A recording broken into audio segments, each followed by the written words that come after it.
केंद्रीय कोयला, खान एवं संसदीय कार्य मंत्री श्री प्रहलाद जोशी ने एक ट्वीट में कहा कि कल कोल इंडिया लिमिटेड से कुल कोयले की आपूर्ति 2 मिलियन टन से अधिक दर्ज की गई है।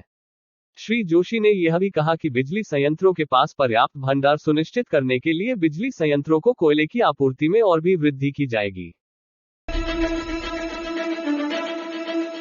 वहीं कोयला उत्पादन कंपनी एनएलसी इंडिया लिमिटेड कोयला उत्पादन बढ़ाने के लिए प्रयासरत है और कोयला उत्पादन 4 मिलियन टन से बढ़ाकर अगले वर्ष से 20 मिलियन टन प्रतिवर्ष करने का प्रयास कर रही है। TRIFED द्वारा शुरू की गई जीआई पहल का उद्देश्य अधिक आकर्षक उत्पादों का उत्पादन करते हुए भारतीय जनजातीय लोगों की पारंपरिक महारत को संरक्षित करना और पुनर्जीवित करना है। TRIFED विशिष्ट भौगोलिक विशेषताओं के साथ कृषि, प्राकृतिक या विनिर्मित वस्तुओं को बढ़ावा देने और संरक्षण देने के महत्व को अनुभव करते हुए GI टैग वाले जनजातीय मूल या स्रोत के उत्पादों के विपणन के माध्यम से बड़े पैमाने पर काम कर रहा है ताकि अतुल्य भारत के अमूल्य खजाने के संरक्षण में योगदान दिया जा सके। स्वच्छ भारत कार्यक्रम के तहत गुवाहाटी के कामाख्या मंदिर, गया के महाबोधि मंदिर, अहमदाबाद के साबरमती आश्रम, जम्मू के अमर महल पैलेस, कर्नाटक के हम्पी, मध्य प्रदेश के खजुराहो, ओडिशा के पुरी मंदिर, मदुरै का मीनाक्षी मंदिर, अमृतसर का स्वर्ण मंदिर, जलियांवाला बाग, लखनऊ का रूमी दरवाजा और हरिद्वार का हर की पौड़ी आदि जैसे प्रसिद्ध स्थलों पर स्वच्छ भारत अभियान कार्यक्रम आयोजित किया जा रहा है। इस अभियान के तहत NYKS NSS के स्वयंसेवकों ने गोलकुंडा किले से लगे इलाकों से सिंगल यूज प्लास्टिक सहित लगभग 285 किलोग्राम कचरा एकत्र किया। धार्मिक स्थलों के आसपास भी सफाई अभियान चलाए जा रहे हैं, खासकर उन जगहों पर जहां बड़ी संख्या में लोग आते हैं।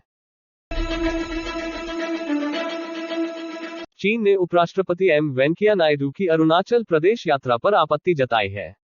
इसका जवाब देते हुए विदेश मंत्रालय ने कहा कि चीन का अरुणाचल प्रदेश से कोई लेना देना नहीं है। अरुणाचल प्रदेश भारत का हिस्सा है और इसके सभी नेता और नागरिक वहां जाने के लिए स्वतंत्र हैं। चीन अरुणाचल प्रदेश के 90,000 वर्ग किलोमीटर क्षेत्र पर अपना दावा करने की कोशिश कर रहा है। कुछ समय पहले कुछ चीनी सैनिक भी LAC के भारतीय हिस्से में घुसे थे। कल IPL के दूसरे क्वालिफायर मैच में कोलकाता ने दिल्ली को हराकर IPL के फाइनल में प्रवेश कर लिया है।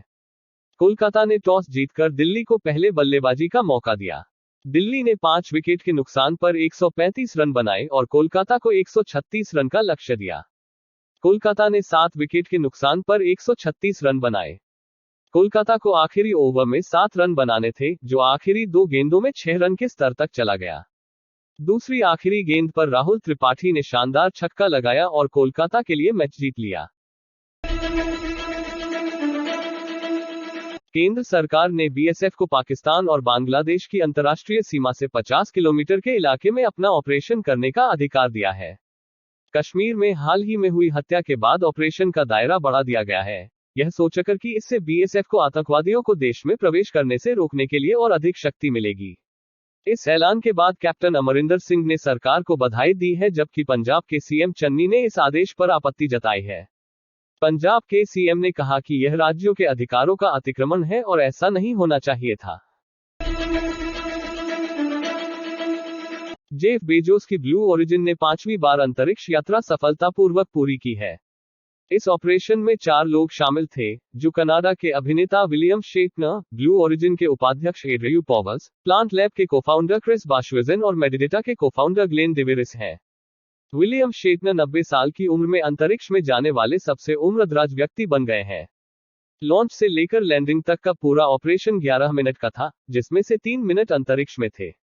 ब्लू ओरिजिन द्वारा अंतरिक्ष के लिए पहली उड़ान इस साल जुलाई में शुरू की गई थी। लखीमपुर हत्याकांड में आरोपी आशीष मिश्रा की जमानत याचिका खारिज हो गई है। आशीष के दोस्त अंकित दास को भी जांच के लिए बुलाया गया और पुलिस हिरासत में भेज दिया गया। कोर्ट ने उसे 17 अक्टूबर तक पुलिस हिरासत में भेज दिया है। दुर्घटना में शामिल थार के पीछे जो फॉर्च्यूनर कार थी वह अंकित दास की है। अंकित दास पूर्व इस्पात मंत्री और कांग्रेस नेता अखिलेश दास के भतीजे हैं। अंकित दास लखीमपुर के आसपास इलाके में ठेकेदारी का काम करता है। हरियाणा सरकार ने सेवा के दौरान सरकारी कर्मचारियों के RSS में शामिल होने से प्रतिबंध हटा दिया है। सरकार ने 1967 और 1980 में सभी सरकारी कर्मचारियों के आरएसएस में शामिल होने पर प्रतिबंध लगा दिया था। राजनीतिक भागीदारी, वोट मांगने और किसी भी राजनीतिक अभियान के लिए प्रतिबंध अभी भी प्रभावी है।